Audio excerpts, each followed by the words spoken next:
Hi, everyone. This is Rex Saldana back with my buddy Mark Stevens for episode number 29 of our podcast series. I know, right? I know what number it was. I know. This one is a discussion of Annie Lennox's most recent solo album, which of course was 10 years ago now, Yeah, most Nostalgia, recent is but it is her most recent one. it is her most recent. Yeah, And we'll be talking about that, plus all of the interesting things that happened around it at the time that yeah. some of us had the good fortune to participate in. So, hi, Mark. How have you Hello. been since the last podcast? Good. I don't remember the last podcast. Life gets in the way. uh, what Yeah. was it? Oh, it was the one with Bill Kimber. Oh yeah, he was really interesting. Yeah. Yeah, that one gets getting a lot of listens. People seem to like that one. But anyhow, so Nostalgia. This was Annie Lennox's most recent release, which was now 10 years ago. We know that she's working now on something, you know. We Right. know the stuff with Wendy and Lisa, and something is going on. So we know something is coming. But this is the longest we've gone between her. Yeah. I mean, the longest before this was Medusa to Bear. Of course, we had Yeah. Peace in the middle, but I was going to say, we used to think she had a long time between albums because Eurythmics did not, as we all. When no, it was an album a year, uh, which so is mind-boggling now when you think about it. oh, completely I mind. mean, not even young artists today do that. No, no, no. Well, that their input was insane. Absolutely insane. It's one of the marvels of pop music. Yeah, But yeah, we when we were complaining about 3 years between albums, we didn't know. I know, right? 10 years. Of course she's older now, and she's and but I had hoped that she might do similar projects. Someone asked her once around, I think, this time, like, maybe would you be interested in doing an album of Stevie Wonder covers or something to that effect, or blues maybe. I think she said no. I think they were asked blues or something, and she said, "Oh, well, I know where you're going with that, and that would be interesting." And I thought, well, maybe she'd take that to heart. I think I've always thought, it'd be interesting if she did a covers album of Stevie Wonder songs or something, or something to that effect. And Annie does what she wants to do, and that's Yeah. all great. We get what we get, and we're grateful for it. Do you remember that comment she made back around the time of We Two Are One, where she said she'd love to do a heavy metal album? She could do well, it. She could do it better than any of them.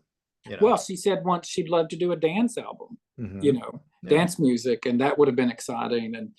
Um, and once she talked about doing a cover album of Eurythmic songs, redo some of them, and she never said which ones she, I don't know if it was singles or She. Yeah. an album track that she'd like to kind of, and Well, do you remember around the time of Songs of Mass Destruction, she put out a little EP of reworked Eurythmic songs. Of course, there were also some solo songs as well. I think Walking on Broken Glass, but there was uh gosh, I can't remember now. Maybe they were just solo songs. But I know one of them was like a well-known song, might have been Here Comes the Rain Again, and then it incorporated a bit of Beethoven towards the end. Do you remember that? Just no idea what you're talking about. You yeah, dream I this? can't remember. These were songs she released on iTunes around the time of Songs of Mass Destruction. And it was just a one-off thing with a few songs. Well, I have anyway, no idea what you're talking about. I don't remember this at all.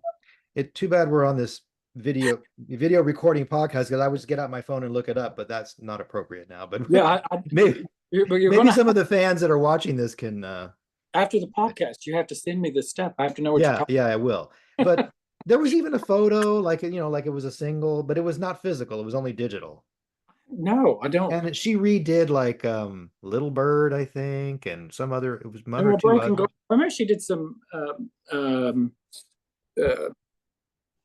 acoustic versions, but I don't remember anything about. Yeah, that's what I'm talking about. Those they were kind of like acoustic versions. Yeah, but I don't remember "Here Comes the Rain Again" and Beethoven. No, no, there was a little part in one of the songs where she aped a part of Beethoven, but it was very quick. Ah, You I wouldn't don't. have you wouldn't, and you would, I don't think you would have caught it unless you were Oh, listening for that or whatever. I mean, I okay. could look this up now, but forget it. Okay, No, no, so no. That's a different podcast. right. Let's start about when the around the time the album was released, which was September 2014. There was an event at the Grammy Museum in LA Mm. where she performed a small set of songs from the album, I think about 4 or 5 songs, and then followed by an interview on stage. And I believe she was interviewed by uh, Scott Goldman, but I could be wrong. Anyhow, I was fortunate enough to attend the event, and afterwards there was a meet and greet where I actually got to meet her, talk to her, get her to sign. She signed the new album, which hadn't even been released yet, and here I was holding it, and we had a nice little chat for about maybe 10 minutes. We even sat down on a little bench for a while and talked. Um, Oh, I, cool. I can't remember. She gave me a big hug. I think I was a little nervous and she knew that, so she gave me a big hug. And I talked about the album and because it had been released, remember it had been released on vinyl like a couple of weeks prior. Yeah, it came out. I looked this up. I was trying to remember uh, because my first recording of it is from the vinyl, and I did a recording of it so I could listen to it in the car, and that's what's still in my car. It's kind of Hmm. downloaded, and yeah, apparently it came out in the U.S. about 3 weeks before the Right. CD, the digital, and from anywhere else in the world on vinyl, Yeah. on purpose, kind of Right. as an homage, I suppose, to the songs and stuff, which was fun. Right, exactly. A funny thing, when I first played it, you know how the first thing you hear is this old Yeah, this man singing. yeah, And I thought I got a wrong pressing or something. I thought I didn't get the Annie Lennox Nostalgia album. yeah. And I even told her that when I talked to her and she just laughed and but I also told her that that if you want to see a grown man cry, just put this album on and I'll just bawl my eyes out because I do and I a lot of the songs make me cry. I think she liked hearing that and Yeah. we also talked about Vivian Mayer, the photographer. I remember we talked about that. I'm not sure Oh why. yeah. But Yeah. anyhow, she was very sweet and it was just wonderful. And there were some other fans there too. And it was a great night. And then a few months later, after the album was released, she had the concert in LA and an evening of nostalgia with Annie Lennox. That was January of 2015. You were there, Mark. We were there together, along Yes. with Steve Gaylor. Um, Oh yeah. I know Eric Gustin was there. Oh, a lot of fans were there. Um, That was a great night, and the beautiful thing about that um, is that you know um, we've got this recording, and when you think about it, that's the first live recording that she put out since the live in Central Park. right, It was right, and she did a couple of Eurythmic songs, a couple of her solo songs at the end, but it was mostly it was the album, and it got released as uh, an evening with Annie Lennox, Annie Lennox. Yeah. and got a copy of it. I wasn't quite sure that the release version would include the Uh, Eurythmics songs at the end that she did at the and piano, but it did, and I was pleasantly surprised. yeah, and What it did not include was the lady running on stage attempting to sing with her. yeah, Yes, there it is. and man, did they? If people don't know about this, during No More Love Yous, this was in essence her encore, where she did Right. two solo songs and two Eurythmic songs. Yeah, and a woman ran up on the stage and was clearly very drunk and said something to the effect of that she wanted to sing with her, and Annie, doing the best she could to manage the situation, because there was no security immediately there, which is very actually shocking. And Annie Right, said, that oh well, but this is my night, and then someone gently took the lady aside. But what's amazing, if you know the real story and you didn't watch she also say this is my show, honey, or something like that? something to that, I She was very remember. sweet, but also a little bit like, get out of here, which was Well, appropriate. kind of. Well, you have. I'm sure if you have those situations, you have to be a little direct, or Oh yeah. while she's waiting for somebody to take care of the situation. But if you saw that, and there was an entire theater of people who did, Hmm. not just you and but it's not in the footage. Someone was a brilliant editor, because you see no you Well, see no she did stop and start again, right? So they Mm-mm. just Well, yes, she did, of course, but she didn't start from the beginning. She just started where she was at. So Oh, they man. edited that You're right. pretty. The editing was brilliant. Yeah, you'd never know. Never know. We And should one also thing, mention that Lola Lennox sang some oh, backup during that show. absolutely, And that yes, was one of her first, I think, like things she started to do when she wanted to become a singer songwriter. yeah, she was one of three, I think, backup singers, and Yeah. he's in that. And they told us at the beginning of this, we knew it was being filmed, and I live on the East Coast, and I flew out that morning, um, and you know, so I had to leave like at 6 a.m. and so I had just started a new job, and I had to say, oh, can I That's take right. And off? we had that wild night at the Chateau Marmont Yeah, afterwards. yeah. Wild night. We had dinner and that was it. But came to find out later that I think Annie and her husband were staying at the hotel, but we didn't Oh, even they know were it at the staying time. at that. Yeah, we didn't know it at the time. Yeah. Not that Uh, we would have, if, not that we would have ever bothered her or anything. We wouldn't have done that, but it was just interesting but that we were there and was a fun night. Yeah, but but they said at the beginning, if she may record, do one of the songs again if she doesn't feel like she did it perfectly. Of course, she didn't do any of them again. She said, I'm happy with it, and it went on to her encore and whatever, because they were filming it. But that's right. I had forgotten about that, Mark, about you what they know, said that she and I might do think that. Yeah. and I think the person that was telling the audience this, and of course was joking, like, none of you are going to complain if she sings more and more. Right. Right. So I was kind of like, yeah, I hope she sings it all twice. We can see, but it was a marvelous concert, and really such a special night. And we So should mention people, what a success the album was on the jazz yeah, charts. number I one. believe, didn't it spend over a year on the charts? Oh yeah, number one, And and then, yes, and then a couple of years later, re-entered the jazz charts again for a while. I'm not yeah, sure what caused the Oh, I think it might have been because of 50 Shades of Grey. 2014 and 2015, it ended up number three. Those yearly charts. I think Hmm. she ended up at number three overall, and so it did really well on that. And years ago, by the way, and I meant to look it up and I didn't. But in one of the fanzines back in the day, fanzines, remember the fanzine? Oh, Uh, are you going she to mention the jazz comment? the jazz comment. I remember it like it was yesterday. Now she may have said, and I meant to look it up. If you can appreciate heavy jazz, she may have put in heavy in it. But if you could appreciate jazz, you're more advanced than I. I remember it. I see it. She Yeah. wrote it. And I then she ends up doing a jazz album. Well, my impression was she might have been talking about freeform jazz Yeah, and not so much the vocal jazz type stuff. Yeah. that's what I think when I look back. But I was a teenager back in the day, and I'm like, oh, Right. well, I'm never going to like jazz then. If Annie does it, I didn't I know what know. And it I was. was like, and I didn't know anything about freeform jazz and right. I was just Yeah. to me it was just jazz. But yeah, I did think about that comment when the album came out. But so like you said, Nostalgia came out on a vinyl first. Oh, and I went to an event. You went to the Grammy event, Yes, and yes. I went to and in October. Let me look it up because I pulled October 21st, 2014.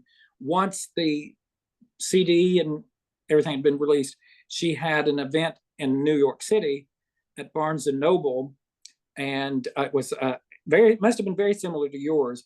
There was a Rolling Stone interviewer who interviewed her up front, and then we all got to meet her, and she signed a copy of the album to me. That's great. And I actually And got, you have your photo with her there at the table signing the I do. You weren't allowed to take photos, but there were other fans taking pictures of people while they were talking to her. You weren't allowed to do a formal photo because there were a lot of people there. I mean, it was a gigantic room of people for the interview, and I actually got a really good seat because I had asked if I could interview her. I was a journalist or at the time, and they kept trying to work it out, and it was not they kept getting canceled because she was being interviewed by, major publications. But they got me and said, we're going to set you up here at the front. And so I, You're like, okay. up front. And I didn't know that until I went into the room and they said, we have a seat for you up here, which was really nice. And so I had a great seat. That is. And I recorded some of it on video. But if you haven't seen it, you can go to YouTube and look up Annie Lennox, Barnes and Noble. The whole interview, it's only about 30 minutes long, from the guy from Rolling Stone interviews her. She takes some questions from the audience. It's on there. Yeah. Very good. But, and it was. I did want to say too, we mentioned the concert, so after the concert, they re-released Nostalgia, called Nostalgia, An Evening with Annie Lennox. And it's got a copy of the DVD of there's also a DVD that was released by Public Broadcast, PBS. And a Blu-ray. I was a little disappointed in this because what I was hoping An Evening with Annie Lennox Nostalgia was going to be an audio exactly of the concert. Now, so what it is, it's the normal, it's a two set, the normal CD and then the DVD. Right. And there's some beautiful photography in it, new photography. But I really, and we can talk about this when we get into the songs, I guess, but her live performances that night, ooh, wow. I know there's one in particular that you really love. Yes, we do. And a moment in that song that you really love. And we'll get to it, but that originally was that song on the album was the first one that, like, I was like, this is my favorite song on the album. Oh, I didn't know that. I don't think I knew that. Yeah. I mean, I just loved it. I mean, I've always liked that song, but I was so glad that she did some of the choices that she did, like especially a song like You Belong to Me, which I would have thought it's beautiful and it's sentimental and it's lovely and I like it and I always have, but you might not necessarily think of Annie singing that, I don't know why. Maybe it's too much of a, well, no, there's a lot of melancholy in it because they're separated and so actually as I'm saying this I realize it is actually a song that you probably would be drawn to, but yeah, just kind of didn't seem like it would be. Well, one thing that she mentioned in this, and she mentioned in the Barnes and Noble interview, was he asked her, how many songs that because she talked about the process that she literally went to YouTube and looked some of these things up, once she was sort of considering the Great American Songbook and stuff. Yeah. And she said, and this was fascinating, I listened to that again and hadn't remembered this, that she considered about 30 songs. Yeah. So she released 12. Now, she didn't say she recorded 30. No. She considered about 30 songs. And when you consider that the album is 12 songs, but it's very short, it's only 43 minutes. And most of the songs, or a lot of the songs, are 2 minutes, 3 minutes. And like songs from that time were actually. Exactly. And I wonder if I'd love to know the answer to this, that she may have said, she and Mike Stevens, who was kind of her producer there and musical director and all that, if they said, well, let's narrow it down to 12 songs, which would seem very normal for an album, but you clearly could have done, with that running time, you could have done 14 songs, 16 songs, no problem, if they were going to be short songs like that. And I would have loved to have had, because you really listen to the album and you think, wow, that's it. Actually, it's a rather short album and running. Right. When it's over, it's like, oh wow, it's over. Okay.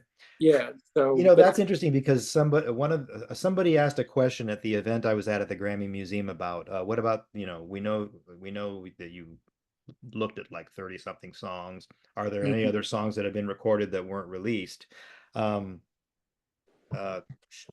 She wasn't too happy with that question, and didn't answer it. And I think I understand why. I mean, you've put out this album, this piece of work, and you don't want to like talk about what else might have been on it or what didn't make it. You want to talk about, here's the piece of art I made. Well, no, that's interesting because there's been some discussion on one of the Eurythmics boards recently about demos and stuff. And I think that's the thing. Um, Dave would be more apt to say, "Hey, here's," and he did on some of the flexi discs back in the day. "Oh, here's a demo of," you know. And I think they did more demos in the later Eurythmics album. But I mean, Yes. I think Annie has always, and I think this is why we haven't seen a lot of the albums re-released like a lot of groups do, and they'll have 40 tracks on them, and it'll be 3 demos of this Right. single and 4 demos of this Like single. with Blondie's recent release. Yeah. Well, Aha has done it. A lot of groups have done it. Alison Moyet did it. But I think Annie's thought process, and you just get this from different interviews, and you get this kind of idea of it, that, and when she releases a song with Eurythmics or solo, that's the one she wants you to hear, not the Right. one that they were working on. She just doesn't do that. Right. Um, and And not even later, I don't think, like she didn't want you to hear it then, and I don't she probably doesn't want you to hear it now. And I part of me respects that. It's like you're the artist, and this is what you want to put out. This is the what you want to present to the world. As a big fan, you want to hear the demos and other stuff to see how it evolved or whatever. But I get it. I get it. well, I will tell you, I have I have the Alison Moyet albums, I have the Aha albums, and I will tell you, there's not a single demo that I go back to and listen to over and over.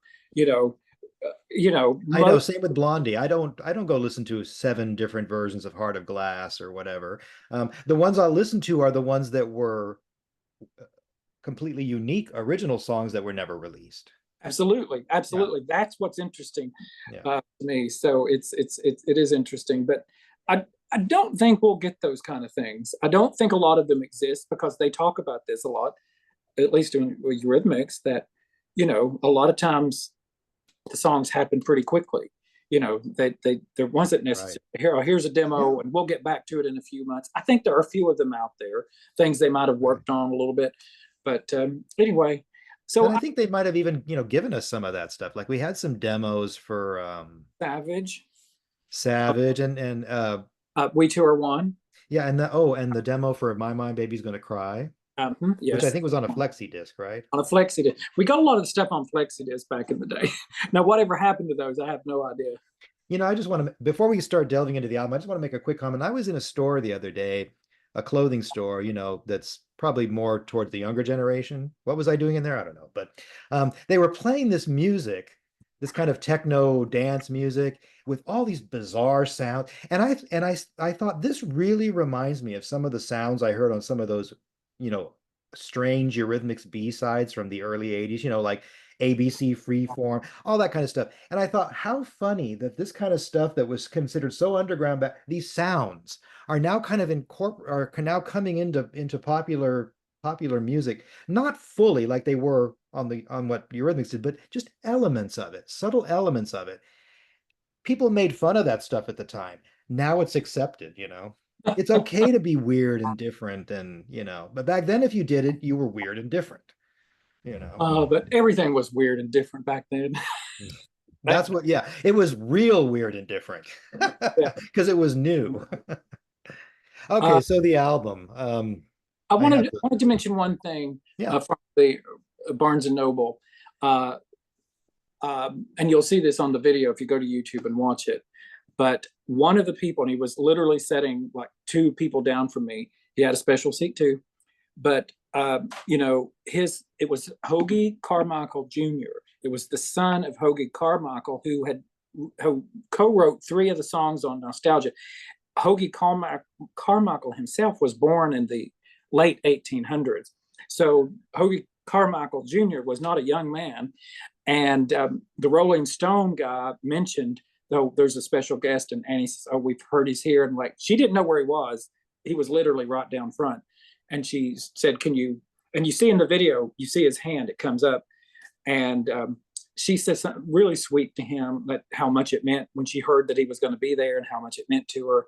And what he said, and I remember it like it was yesterday. He said, "I'm here because of you."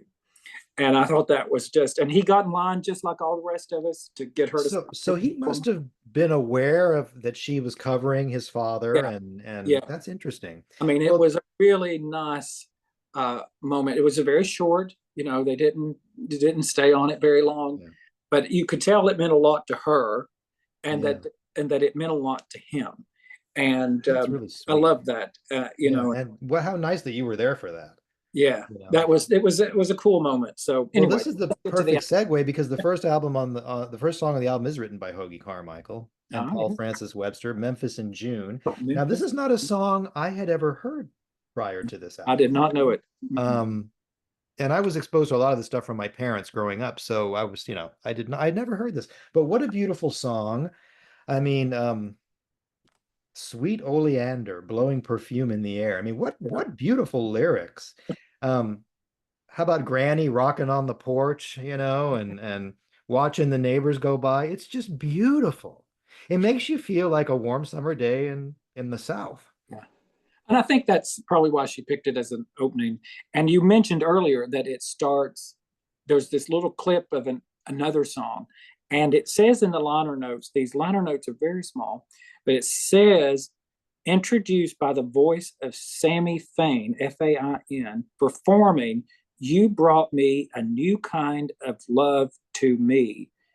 At 1950, it said. But it is this great little intro, isn't it? And Hmm. just and Hmm. and I kind of Hmm. wish it almost was an outro to the album as well, that there was a little bit of the music. I thought that as well, that she should have done an outro the same way. Yes, Yeah. yes. I don't know Mm-hmm. if this was on the video we're recording now or I talked about it but before, but uh I when I first heard that, I thought I was listening. Yeah, I just mentioned it. I'm repeating myself. I don't need to repeat myself, but I didn't. I thought I was not listening to the right album. Annie thought Right. that was funny, anyways. But Yeah. yeah, no, that's so it's a beautiful song.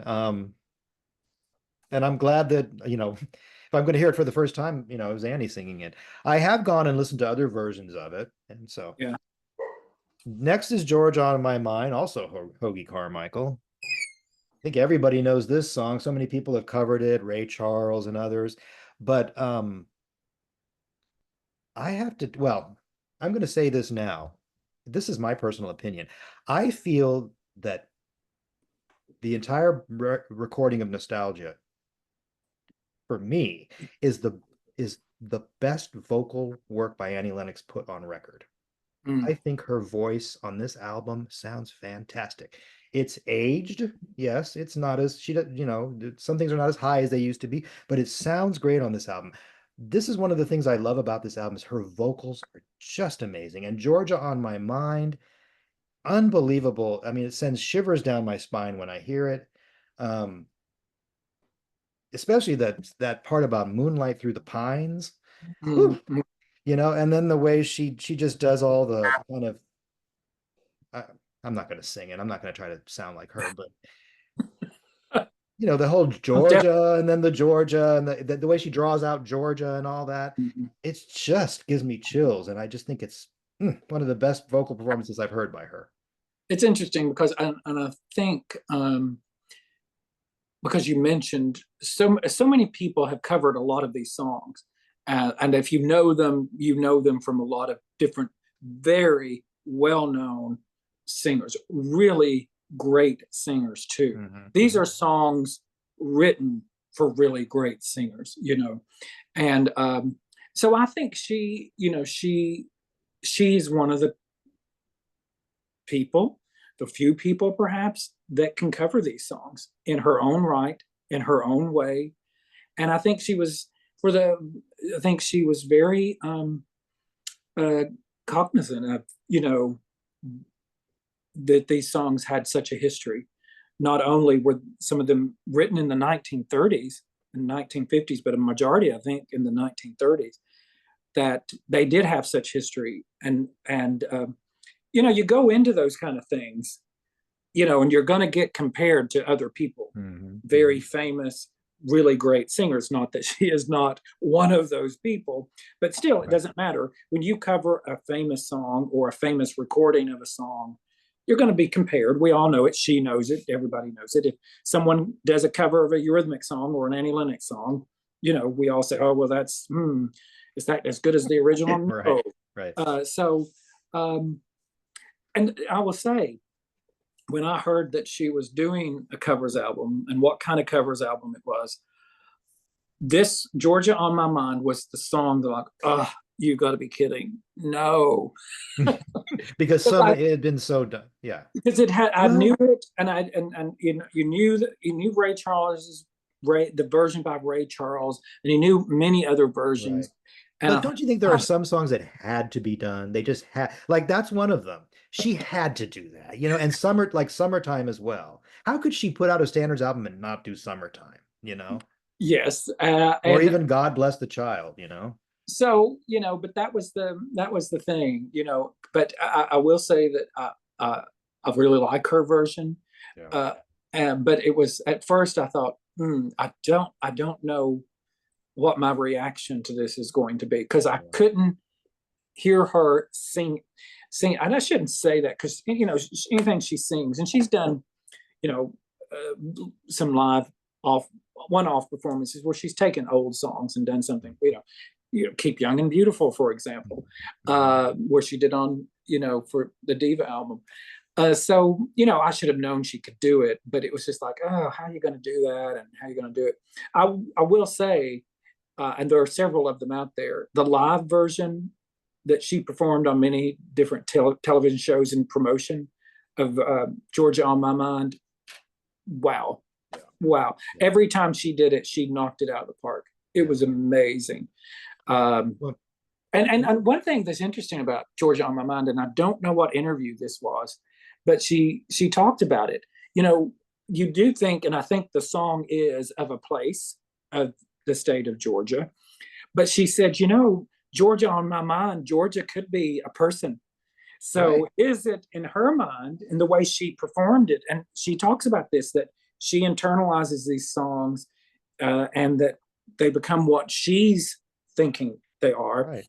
Did Right. she perform it as one of her many songs? We've talked about it over the years, Jennifer, Adrian. Belinda. Or Yeah, wow. I is had I it, hadn't thought about that. I mean, is it in I her? remember her comment about, that it could be a woman, but I Yeah, I didn't make that kind of right. Like this goes along with Belinda and yeah. and So Jennifer and yeah, so it's fun to think about that and to listen to it if she is imagining it that yeah. way.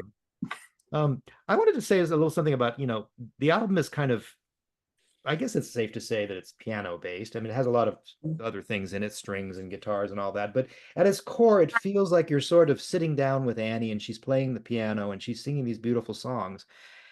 And I just have to say it in this may seem funny to some people, but in high school I was in chorus. Yeah. And it was such joy every day to go into that chorus room and the chorus teacher would play the piano and we would sing songs. And that's what it reminds me of. It reminds me of like you're with her and she's playing this piano and she's singing these songs and you're right there. And yes, there are all these other flourishes, of course. I'm not saying it's just completely piano, but it has that feel to me. It feels like accessible in a way to the ordinary individual. Do you know what I'm trying to say? Mhm. Maybe I'm not putting it the right way, but it just feels warm and comforting. It's like someone's playing the piano and singing. It's like you're sitting in her living room and she's playing these songs for you. No, no, no. That makes a lot of sense, actually. Um, and I'll talk about this too, probably later on. But no, I think it is presented very much like that. The whole album is presented, for the most part, in that manner. Um, I think that works, and it doesn't work sometimes. Uh, but yeah, Yeah. yeah. Well, I'm glad you kind of got what I was saying there. The next song, I Put a Spell on You. Now, this is really interesting because everybody knows this song, especially the one, Screamin' Jay Hawkins, who actually wrote it as well. But it's funny. Have you noticed when they refer to this song now in the culture, it's Annie Lennox's I Put a Spell on You. Yes. And you see it a lot at Halloween time, and we're seeing it now. And I think that's really interesting. It's now become Annie Lennox's I Put a Spell on You. This literally just happened the other day on The Voice. I was just going to bring up the, yeah, exactly. Someone performed it, and Reba McEntire said, "Well, I love Annie Lennox." So she basically was saying, "Oh, so you covered an Annie," to the contestant, Right. or whoever, how you put that on that show, that she was covering Annie Lennox, and like, I don't even know if that person knew who Annie Lennox was, or if they were covering Screaming Jay Hawk. Right. Who were they? Some of Yeah. the other many people have recorded it, but you're absolutely right. It has become, and I was doing some research for this podcast. Do you know that is now one of the most, her biggest singles or biggest songs? And where did I find this? Let me find it. Because of course it was the first quote single from the album, although there wasn't a physical release or anything like that. Right. But I need to find where it says this so I can read it. It says the single "I Put a Spell on You" received its first radio play on September 15th by Ken Bruce on BBC Radio 2, and we'll get to something else about it. And of course, it was the first song in the movie 50 Shades of Grey, the first song on the soundtrack. And the soundtrack gets a lot better reviews than the movie, by the way. Right. And it's a slightly different version because it's called the 50 Shades of Grey version. Right. Basically, it's a little bit of the intro where it's got a little bit of another backing track. It's not very different, Yeah. but it's enough.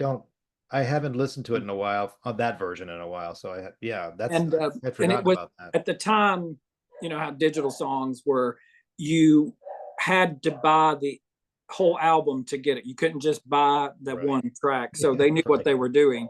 People were going to buy the Annie Lennox song. But anyway, listen to this. And it did sneak to number 97 on the top 100. So I believe that is her last top 100 song in the U.S. If I'm right about that. There was a chart entry when she did the American Idol Bridge Over Troubled Water. But I think that was before, wasn't it? Was, but yes. She charted with that one too. Yeah, she did some some of those charting. But listen to this. And I didn't know this. It says it entered the UK single charts at number 63 that same month when it was released. And then here's the interesting thing that I did not know. Despite a relatively lowly chart peak, in October 2022, just 2 years ago, the single was certified silver by the BPI, denoting sales equivalent streams of 200,000 copies in the UK, making it one of Lennox's most popular singles. I never knew that. I didn't know that either. Wow. All this time, over the next 8 years, and I don't know what it is now. So again, no wonder it's considered, an Annie Lennox. Well, the defining moment is in Annie Lennox song, but and I had no idea. I didn't know that. Yeah, well, it's so funny how, we had Winter Wonderland from so many years ago. We'll just sorry. No, that's okay. We got a chance to see your Eurythmics artwork. We had Winter Wonderland, which came out in '87, but didn't make its impact until the early 00s. Remember where it was charting, like it was the #1 Christmas single for several years in a row? And that took like 15 years for that to happen. And then we had God, what was the other thing? This is not good to blank while I'm doing a podcast, but I am getting old. Oh, God Rest Ye Merry Gentlemen. We had that little snippet on a flexi disc in the late 80s that everybody loved, that little snippet because her voice was amazing. And we all thought, my God, wouldn't it be great to hear a full-length version of this? I think she knew that. She gave that to us, how many years later? So here we are with this. I'm just saying, isn't it nice how art kind of cooks and simmers over time and sometimes boils up, and it's just wonderful how it just goes on and on.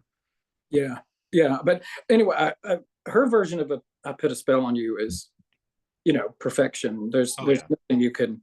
I'm surprised it actually didn't do more than number 97, but the time, and I don't, Hey, But that's pretty good considering, you and know. we do have to we probably should pause and mention that at the 2015 Grammys, Annie Lennox brought the house down With for performing with Hozier and his song. What Take was Me to Church. it? And she performed with him. She came out halfway. Then they led into "I Put a Spell on You," and the entire theater Hmm. jumped to their feet.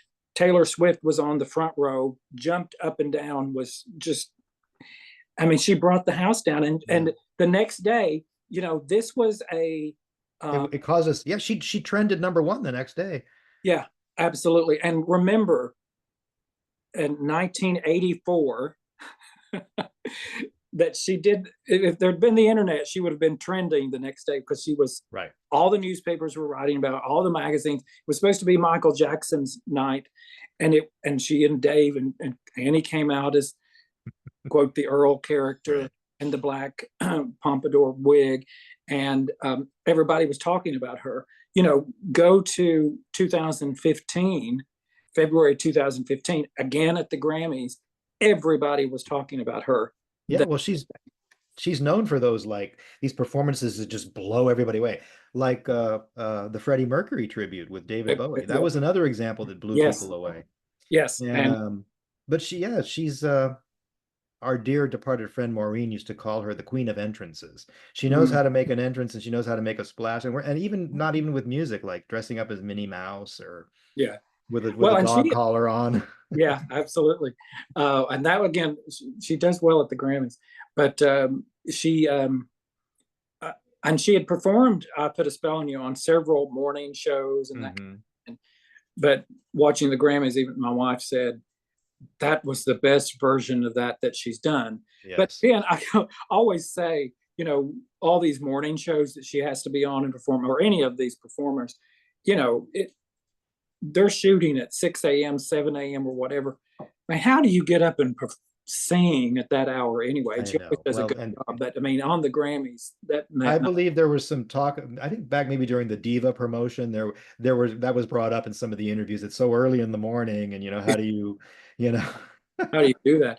But and what happened after the Grammys, she immediately got on all these daytime talk shows that she hadn't been scheduled on, nighttime, because everybody was talking about Yeah. Annie Lennox. And she was nominated for a Grammy. Lady Gaga and uh, Tony Bennett. Yeah. Tony Bennett Yeah. won. Yeah. And I think had Lady Gaga and Tony Bennett not had an album the same year, Annie probably would have won that Grammy. Yes, I think so. Yeah. But Lady Gaga and Tony Bennett was a force you couldn't. it was, yeah, yeah. It was it was going to be a tough one, but so that was cool, and we kind of forget that Mhm. sometimes. She was nominated Definitely, for a Grammy. definitely one of her most electrifying live performances ever is I Yeah, Put a Spell on You. yeah, for this And album that is now 10 years old. and Anyway, apparently and for our time now in history at this moment, she's associated with that song. yeah, Screaming Jay Hawkins will always be associated and people will know that, but right now it's yeah, it's it reminds me of like when people say Annie Lennox's sisters are doing it for themselves. Well, it's not Annie Lennox, it's Eurythmics, but that's a common misconception. Anyway, exactly. the next song, I Cover the Waterfront. Well, I just love this song. I always have, but this is sort of like a Here Comes the Rain again in theme.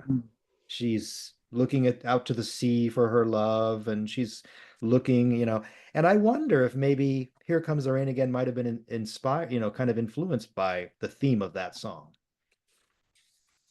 I think she talks about. Um, I don't know if it was one of the songs that she didn't know. I think it is. Is it? I think she said Okay. she knew Well, then of it. maybe she thought it was perfect for that reason. Well, there's some themes on this, that some of these songs are the kind of songs that she would gravitate toward, Yeah. Yeah. or that even that she would write about. One that's coming up we'll talk about. But yeah, I think it is one of the songs that you can see her. If she had written it, you would not have been surprised that she had written that song. Right, exactly. That was like No More I Love Yous, What Oh, a, I mean, if that isn't a quintessential Annie Lennox song in terms of lyrics and deliver, but she didn't write it. But we know why she did it because it was so much like obviously like she felt very much aligned with it. and a lot of people think that is her song. Right. My Right. wife did for a very long time. When she found out that that was a cover, she said, "Are you kidding me?" She, Really? yeah, she, Yeah, I remember people saying that. I also remember people strangely thinking that it was on Diva for some reason. You know, that it was not on Medusa. Anyways, interesting about I Cover the Waterfront. Just a funny thing is if anybody watches The Simpsons, Lisa Simpson had the column in her when she wrote for the column she wrote for the elementary school newspaper was called I Cover the Water Fountain. So really. I just thought that was funny. Oh, interesting. But there are such great lyrics, and it is a great performance. Uh, Yeah. and I love the part. It's here I am patiently waiting, Hmm. um, hoping and longing, and how I yearn. Where are you? Are Where you are you? Yeah. forgetting? Will you remember? That's you could. This is very much. I mean, I can see why she was drawn to that. That was Yeah. So let's talk just for a moment about the style of this album. It's such a departure from the rock and roll and pop, and we know it caused a little bit of a thing with some of the fans. You know, it's not their thing, and they don't like it. Well, I don't it's want not. to say they don't like it, but you know, it's not their thing, not their favorite thing. And I don't know. I just I grew up. My parents played all this when I was growing up, so I knew all this stuff, and so it was natural for me to kind of gravitate to it. You know, I used to listen to this kind of stuff when I was a little boy. I'd have friends over and play Rum and Coca-Cola by the Andrews Sisters, and they would think I was weird. So I guess I'm just weird, but I like the album anyhow. Well, Sorry, it got a little personal there. let's think about that for a moment. Let's go back when you were listening to that as a kid. Um, those songs would have been 30 years old, 50 I years know, I think about that. now. Let's I think know, I know. the the 80s. Are as long, yeah. Sweet Dreams is 40 years ago now. You know, But so here's the difference. When you know, when it was the 70s and I'm listening to something from the 40s, mhm. this I mean the styles changed so much when rock and roll came along. There's Yeah, not that much stylistic difference now from 40 years ago, you know. It's kind of like that all kind of stopped when rock and roll came along, you know. yeah. But just You're right about the time frame. It's when like you I think think about that. I of think, oh my God, you know, like or like when Sweet Dreams came out, you know, somebody from the 1950s, you know, was like in their 40s or 50. And I think like that too. Like now something comes out and I think, wow, you know, yeah. it's funny how yeah, and you don't realize until you have a number of years behind you. You Mhm. don't realize what about time, you know. Well, When you're and what 20, you but know, but what are we talking about? What is this entire podcast about? An album nostalgia. called Nostalgia. And that's and we'll get more into that, I think. But it's all about that. It's and in a different kind of way. But let's keep going. Yeah. Next song, Strange Fruit, of course, made very famous by Billie Holiday and about lynching and in the South and all that. And it's a very somber song. And it starts out very somber Say with the least. those flutes, you know. It's very, I mean, when it comes on, I'm almost like, ugh. But then it sort of lifts you up a little as it starts to go along, you know. It's but you know, and it works for me. But it's a sad song and very graphic, you know. I mean, the imagery is graphic and Um, the twisted mouth and the it's bulging eyes and the twisted mouth and it is a very visual song yeah. in the lyrics and in her delivery, and it makes it one. I do not listen to this song very often, and I don't want to, and it has nothing to do with her delivery. It is a very um, it is it's a very difficult song to Yes. listen to. Yes. It is about the lynchings in the South, um, and and to talk to when this was first recorded, which was it before the civil rights movement or anything, which is a very incredible thing that it was written and that it was recorded. Um, but and Annie, and again in that Rolling Stone um, interview, this is something she says about Strange Fruit. I wrote it down earlier. She says the song for me is about violence and our inhumanity against each other, whether it be domestic violence, warfare, a random stabbing. It's all about violence, this human theme, and I think that's what drew her to this, and I think she goes back to her um, campaigns about AIDS and women's rights. Um, Well, especially what's going on now. yeah, and Wow. she has seen, and she had really embraced or the cause of trying to make a difference with that. And we can go back to A Christmas Cornucopia real quick on where she the Coventry Carol. That's Um, another example of that. um, and she used this this violence, because that's also a very violent song. And the Uh, song sounds violent. It's very and pounding and yes, and she uses that, and so I have to say this is not a song I'm going to go back to yeah. a lot. I've listened to it Well, last like yeah, Friday. when I'm listening to Or the album, like I said, it when it comes on, it's kind of like now earlier I made a comment that as it goes on, it lifts me up. I didn't mean to, that was the wrong words. A song like that doesn't lift you up. What I meant to say was that I lose that initial sense of like, and then I go along with the song. But it is a hard, it's a tough listen. well, it's supposed to do that. I think, at one point you're supposed to be going along with the lyrics and you're listening to it, and you're supposed to be thinking, what kind of fruit is this, and it's a very dark song. And I want to talk a little bit about the cover of Nostalgia.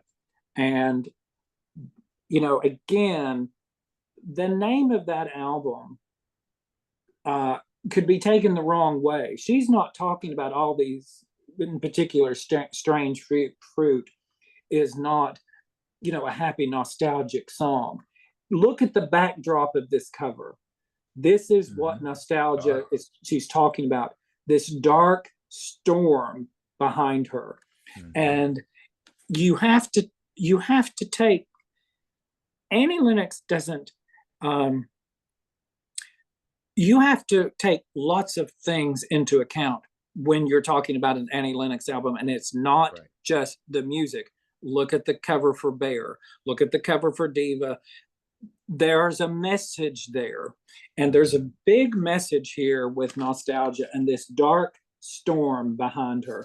And what she's saying is, all of this, some of these songs are nostalgic romantically, but it's a different kind of, of what looking back on. Well, and Yeah. we tend to idealize the past. And we Yes, and we that's the tend point. and Yeah, we tend to say, oh gosh, wouldn't it be wonderful to go? And we sometimes fail to remember how awful things were. absolutely.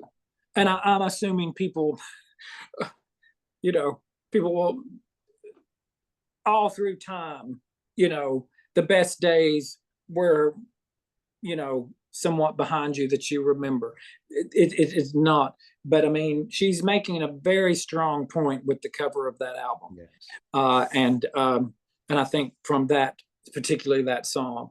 When I talked with her in LA, the album cover came up because at that time she was doing a lot of photography. Remember her own photography? Yeah. She was even selling some of those prints. And I asked her, I said, "Did you?" And this was before I had a chance to read any liner notes. I hadn't even looked at the album yet. I said, "Did you take this photo?" And she said, "No, no, not this one." But and I don't quite remember what she said after that, but it was something about like something about the darkness of it. Mhm. It was very Yeah, brief. She didn't talk too much about it, but yeah, definitely. yeah, it's and you can tell she's in a black kind of overcoat, and Yeah. there's a Oh, cold, and there's a very real minimal coldness makeup. to it. Very minimal makeup. Mhm. showing her age lines and all that, very Absolutely. natural. Yeah, there's a very it's It's sort of like Bear, everything, but without the white pancake. yeah. Well, everything she's ever done. Go back to Love is a Stranger, the toy piano and and then these very, what is love? And then these very dark lyrics in this, but everything is two-dimensional or Right. more so, Yeah. I suppose. Yeah. But there's a very coldness to something called nostalgia, and that's on purpose. Yeah. Yeah. It's like very quick. It's like Be Yourself Tonight. Not only is that a lyric from the album, but since the album was basically an homage to their influences, Mhm. that's an ironic title. Were they really being themselves or were they just paying tribute?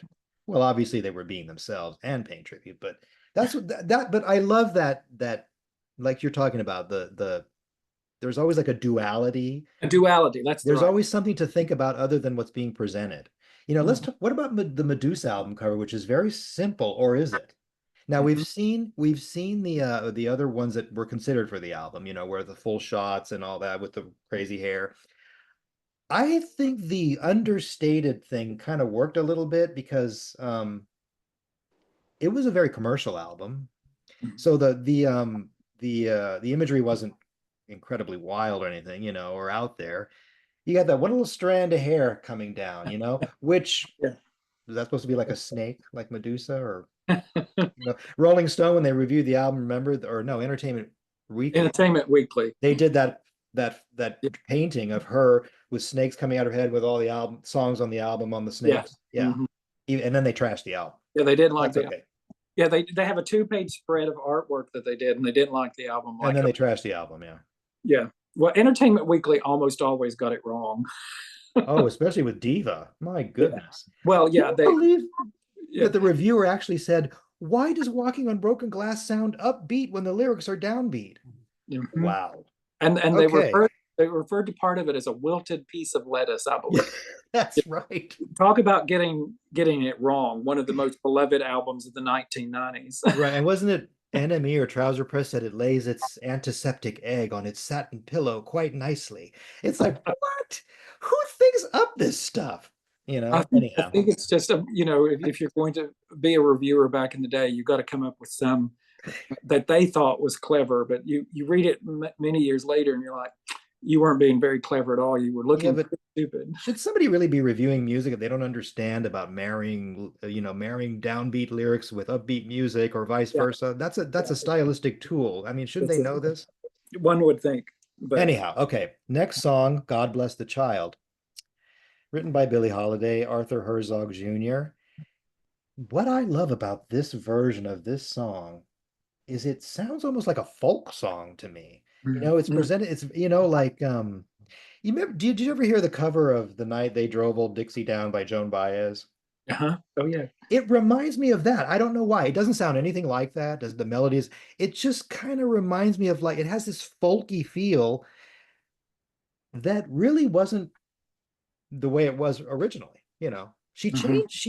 It's different. It's not. I don't know if anybody's ever done anything like with that song before like that. Well, I will say too, I think if you consider it from the vinyl version of the album, this would be side two. Yes. You go Right. back to the Yeah. days vinyl, and this is my favorite side of the album.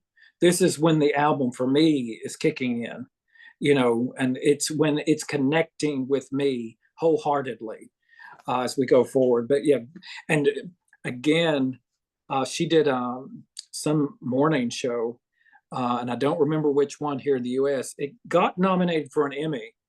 Um, that particular show with her on it. Um, it didn't win the Emmy, but she did a fantastic live version of God Yes. Bless the Child, Yeah. and she did in the in the DVD as well. But this show, it was particularly good. It was, and I remember that. I would call it gospel folk almost. A gospel folk. That's not. Like, and remember, and they called Train in Vain, her version of Train Again. They said, "Is this the first like uh hip hop gospel song?"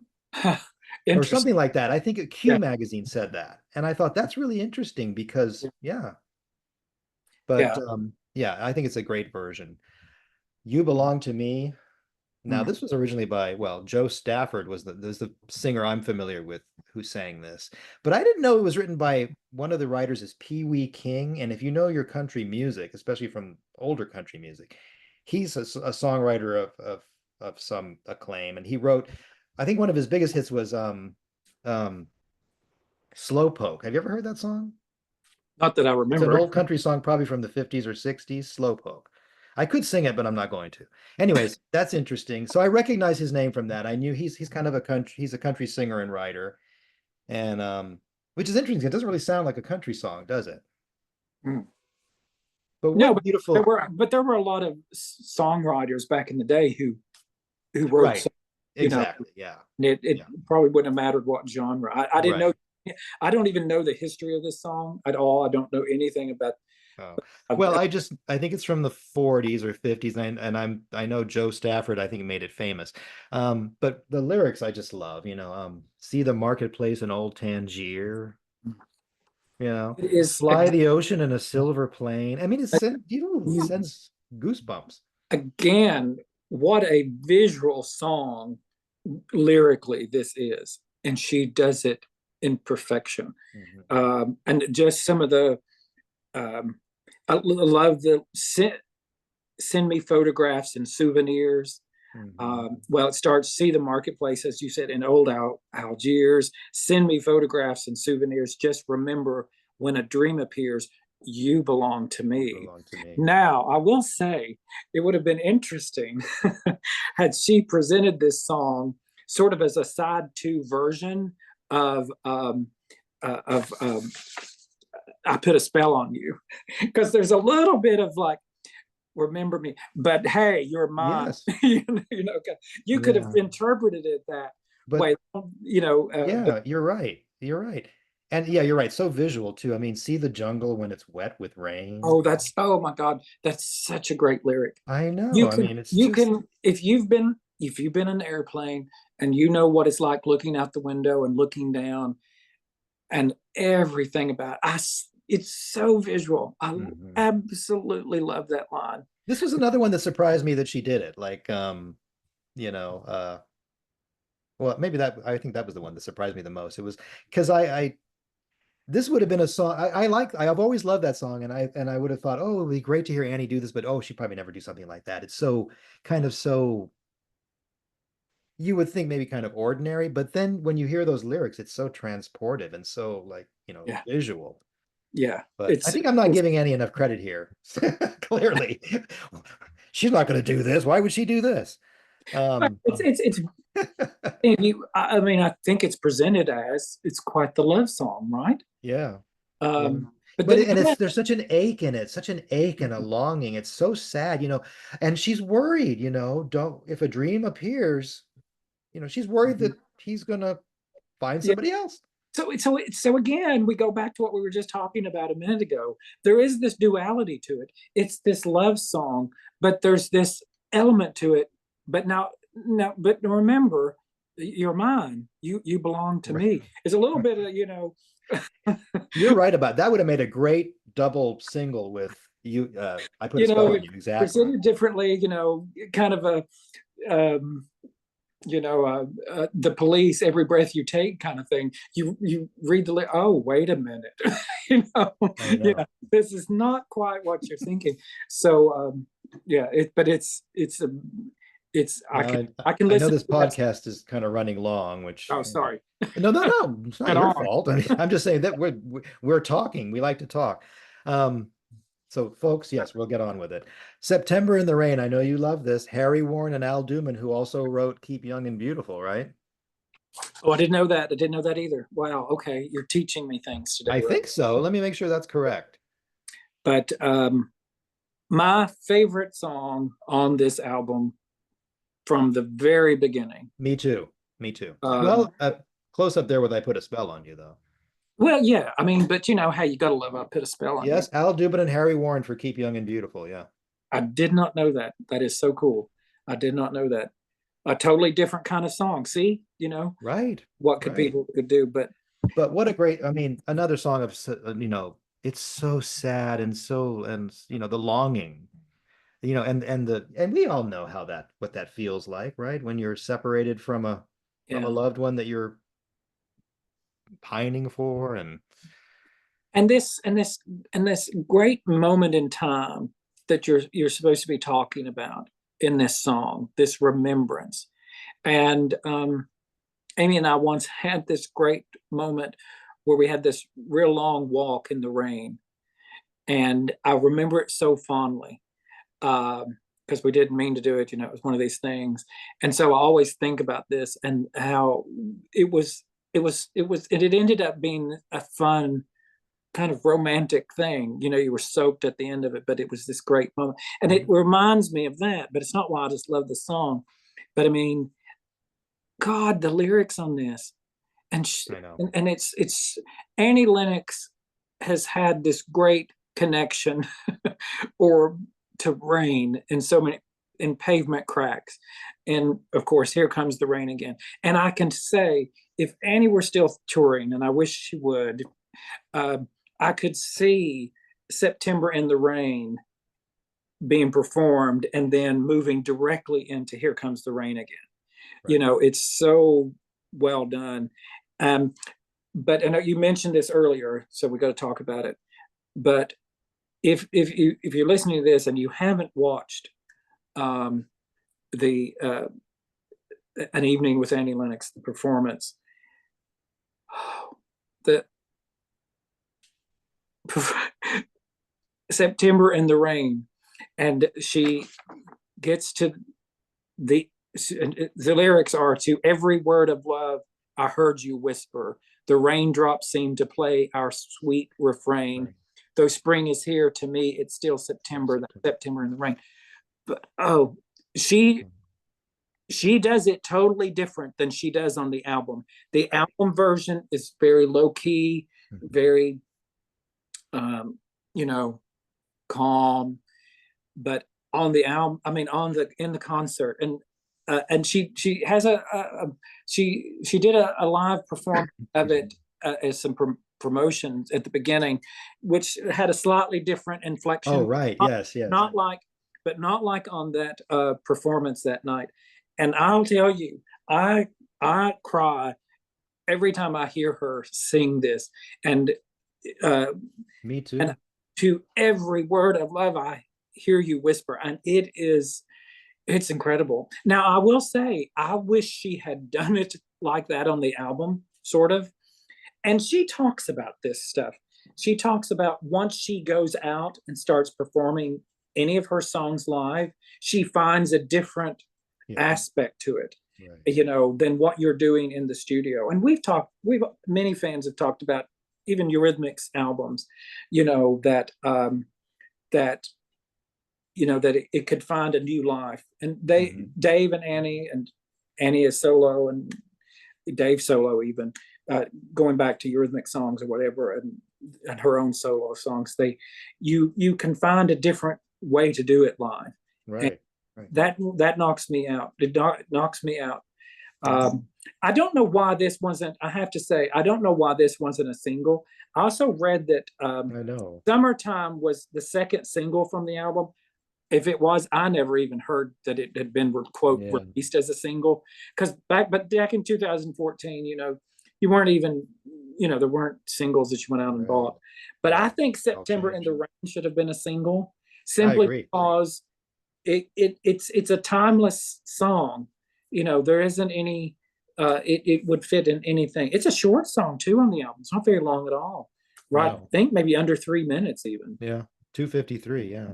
But No, my it favorite it song. makes me cry every single time I hear it. Every single time.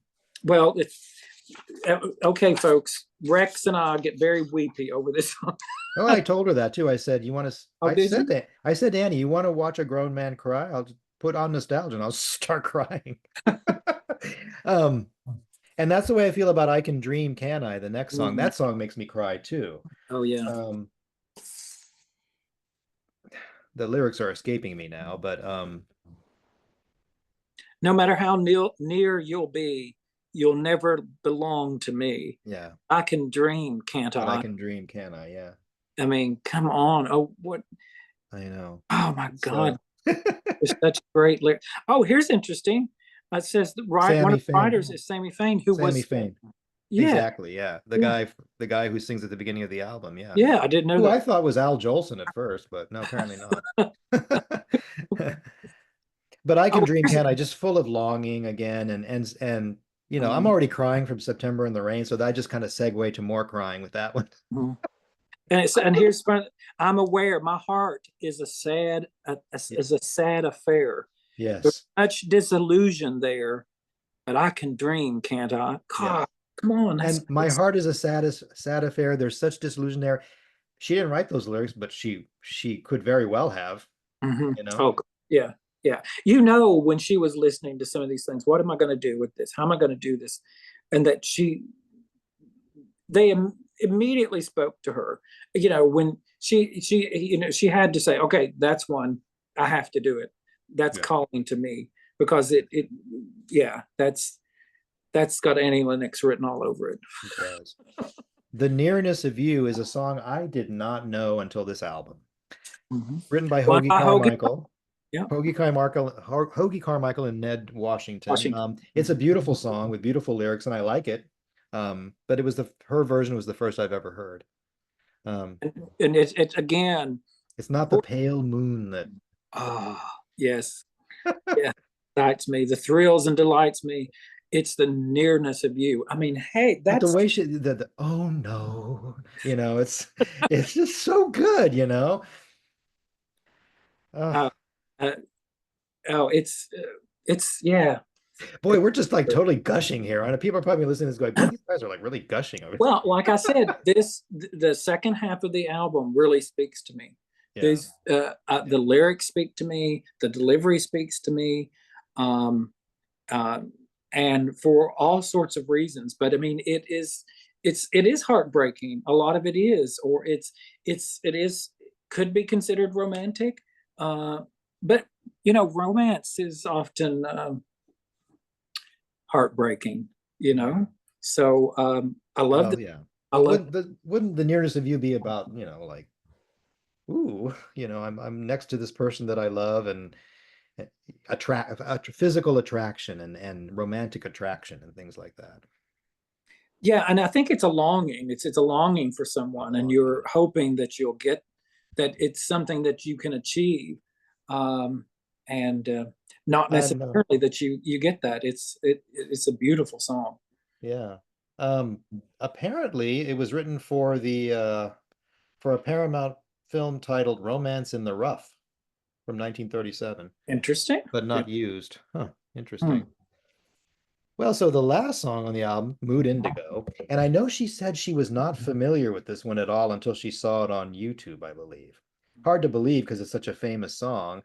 Mhm. I'll confess too that I wasn't. I'd heard of the song Mood Indigo, but never really heard it. Mhm. Um, Duke Ellington wrote it, and yeah, I think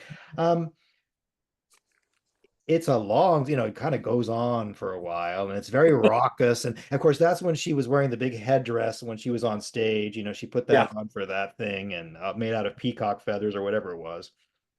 and And then he says it's sort of like a New Orleans, you know, right, funeral right, dirge or something. right. It's very New Orleans sounding, and she's just play that thing, and she's telling the guys to play, and And it's what does Annie Lennox do on this that she hadn't done in years? She plays the flute on this song. wow. Okay, I probably knew that, but forgot. Okay. Yeah. Well, the last few days in preparation for this. I've been and yeah, she plays the flute. So hey, that's pretty cool. Wow. I have to say this is not one of my favorite songs. It's a song I can listen to, but it's not if I'm gonna it's not gonna be a go-to song. Yeah. But it's fun. Yeah. It's a different kind of, but My it only criticism would be maybe it's a little too slow. Maybe it could have been speeded up just a bit, maybe. But other maybe. than that, oh, I wanted to go back for a second I just wanted to mention, I have to mention this, but on I Can Dream, Can't I? Mhm. It starts with an accordion Yeah. Oh, yeah, yeah, and yeah. a keyboard or something. And that combination of that accordion and keyboard you're talking about how this side speaks to you. That just, I mean, that hits me like you would not believe. I mean, it sends shivers down me. I don't know what it is. Why does this accordion sound and mixed with the piano do that? But it does. It There must be again. immediately grabs me. Don't you think there's some sort of nostalgic moment from your childhood or something that's taking you back to something? Some song that Well, it's a you, na na na na na, na, and it's just so maybe subconsciously, I but wonder. it's beautiful. It sounds gorgeous, and it's just so, and it sounds 3D-ish, and it just Yeah. it speaks to me. Speaks. Hmm. Well, we've made it to the end. Yeah. After all our gushing and Well, it's interesting that you say that because um, I would probably I would if you said, okay, what Annie Lennox album are you going to gush over? Well, it would be Bear or even Songs of Mass Destruction, which I absolutely adore, and Mhm. I think is the most Eurythmics of her solo albums. But I might not say to someone, "Well, what album of hers would you gush over?" And I might not even say this one, but there are a series of songs on it that I think are quite well done and just perfection. I mean, and they're just beautiful. And again, they're great songs to begin with. They're well written songs, and she did them well. Uh, Um, I think I like the album probably a little bit more than you do, but you I like think, it, and you like it enough to not displease me. But no, I love it from start to finish, and I think, like I said before, I think it's one of her finest vocals ever put on record. And I also think my personal opinion, I could be wrong, one of the reasons why we haven't seen an album for so long is because this was a very big stylistic departure for her, and it was a big success in the jazz community. And I think she wanted to let it lay there for a while and it has. let it have its history and let it Mm-hmm. have some time go. Because if she had just 2 years later put out another record, and people, that sort of eclipses that a little bit, you know. Mm-hmm. And she even made a comment, I think it was, 1 years ago. She said, I put things out and I like to let them make their waves for a while Mm-hmm. before because I think people were asking her about why so long between albums. Mm-hmm. And I think it's true. You can dilute yourself if you put out too much stuff too quickly. You Mm-hmm. know, Yeah. Lana Del Rey is a perfect example of that. Sorry if anybody loves her. Um, Same with Stephen King. Too many books. Too many books. Yeah. He's Well, great, but too many books. yeah, you can't keep up. But yeah, of course, I wish she had just, maybe let 5 years go by and do. But Yeah, we can't yeah. question. We don't know, and if you're someone of her stature, you're going to do something when the muse says Right, you're going to do it, right. and it clearly hasn't. Um, Although but we know she's working on something now. right, so But when we'll see the light. I mean, there's, Wendy and Lisa are talking about they're a band. What are we going to name ourselves? But then it ended up being, it sounds like the last interview they gave, they said she's writing the stuff. mm, So it sounds like maybe they're the backing band and the backing vocalist or whatever, and she's writing the songs. I don't know if they're contributing to the songs, but it sounds like it'll be an Annie Lennox solo album with Wendy and Lisa. it'll be I don't interesting. know. I'm conjecturing, and I apologize. I don't, It'll nobody be knows anything about this, so. it'll be interesting to see that because that she would be working closely with two other women, which she's not done um, in that sense, and so it's going to be interesting. I'm glad she's doing it. I'm glad she found. Again, I think you have to let people find that muse. You have to let them. We want Annie Lennox to put out an album every year. Yes, we would love. And we'd go buy it and and we'd be happy people, but you can't do that, and you don't want to put that on people. And if she never does anything else again, that's her right. And Right. and as she says many times, I've got a big catalog of music out there, and not everyone in the world has you know taken it and ingested it quite like some of her major fans like you and I have done, you know. But it's great. It's great. And this is um I didn't know what to think about this album when she first announced it. Like I said, I'm like, oh, I'm not sure about this. How's this going to work?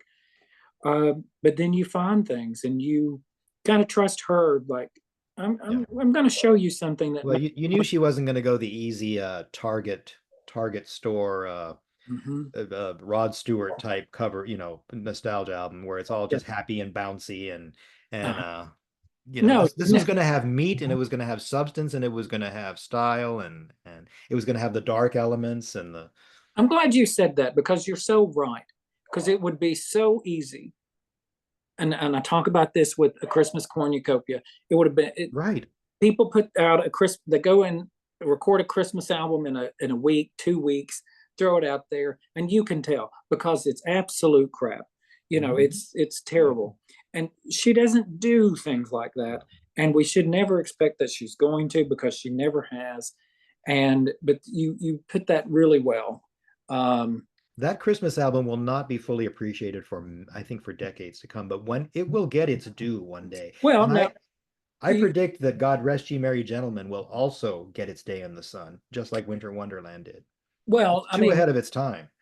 you can go back now and read reviews for a Christmas cornucopia on Amazon or fill in the blank, and it is overwhelmingly this is the only Christmas album we listen to. This is the perfect Christmas, and it's exactly what you're saying. It takes time, and and I think it's the same way with a lot of these things. And again, we said this. We'll end this, I'm sure, but quickly. But I know we're running on. But she's getting her due where she's considered. You don't see anyone mention the words Annie Lennox without people saying she's an icon. Uh, Legend. I adore her. You know, and there would have been times in the 80s when there would have been a lot of people who had a lot of opinions about her. And there would have been people in the 90s who had opinions about her. She has become one of she's become an icon. She has. She's Yeah. become a legend and all of these things that To that us, she was an icon in 1983, but but absolutely. yeah, but It takes a while. It takes yeah. people seeing those performances like I Put a Spell on You on the Grammys in 2015 for people to say, wait a minute, that's yes, she can sing the phone book, right? Yeah, Yeah. that's kind Yeah. of thing. Remember when Bear came out? We had to wrap this up. But remember when Bear came out? She did an interview, I think, on it was some network TV show at night here in the US. And they mentioned about how she's endured. She's an enduring Mm, artist. And that was 20 years ago, they were yeah. saying. So, Time flies. 20 years ago, 10 years ago since this. but Uh, that was around the first time they started talking like yeah. she's enduring, she's a legend. For Mhm. me, it seemed like it took such a long time for people to come out and say that. I mean, everybody was calling Madonna a legend the minute she came out. Yeah. Yeah. Anyhow, so Well, I'm glad you suggested to do nostalgia. It has been a really fun podcast. it was, huh? And I think we realized that, well, maybe we appreciate it more than we think. Well, I think so. I mean, it is interesting I don't, to go back to it and yeah, I don't listen. mean to take anything away from it by that comment. I just mean, it is a stylistic departure for her. And, it was a hurdle for a lot of fans, I think. Mhm. We know there were some very well-known fans who didn't like it. So, Well, with a lot of things, it you're either going to or you're not. Sometimes I think, but that could be said for you know that could be said for Bear or yeah. Medusa. You know, it all depends. It all depends on what you think and what your mood is and what you're connected to, and that's fine. That's absolutely fine. But if you like it, I hope you've enjoyed the podcast. Yes, yes. Well, thanks, Mark. It's been great. We went on for a while. Hopefully people didn't get too bored, but Well, that's the great thing about a podcast. You can listen to it that's true. 30 minutes at a time and go back. I do it. I go back and I don't necessarily listen to a podcast all the way through. I don't have time necessarily and take it in sections, people. I don't like hearing my voice, so I don't really go back and hear the Oh, podcast. I don't mean I go back and listen to Alex. Oh, No, no. and the fact that I don't go back reminds me of like when Annie makes comments like, when we put something out there, we move on. we don't dwell, we don't go back and listen to, we don't, it's like, that's kind of how I feel. It's like, I don't want to hear my voice. I don't want to dwell on it. We'll just move on. Well, I'm grateful to the people who listen, and I have, it's nice when someone says to me, "Oh, I really love your podcast." I'm like, "Oh, okay, cool," because I really don't know what to think about them. It's you and I talking, and there are several people who have said to both of us, how much they enjoy them, and Yeah, I think these podcasts have been way more better received than we expected. Because when we first started to talk about doing it, we were like, does anybody really care? Yeah. I mean, we're sitting here just talking, and we thought, well, let's talk for everybody else too. Yeah. Well, I'm thrilled. Well, good to see you again. All Good right. to Nice talk to to see you you. too. Good listening. All right. Take care, everybody.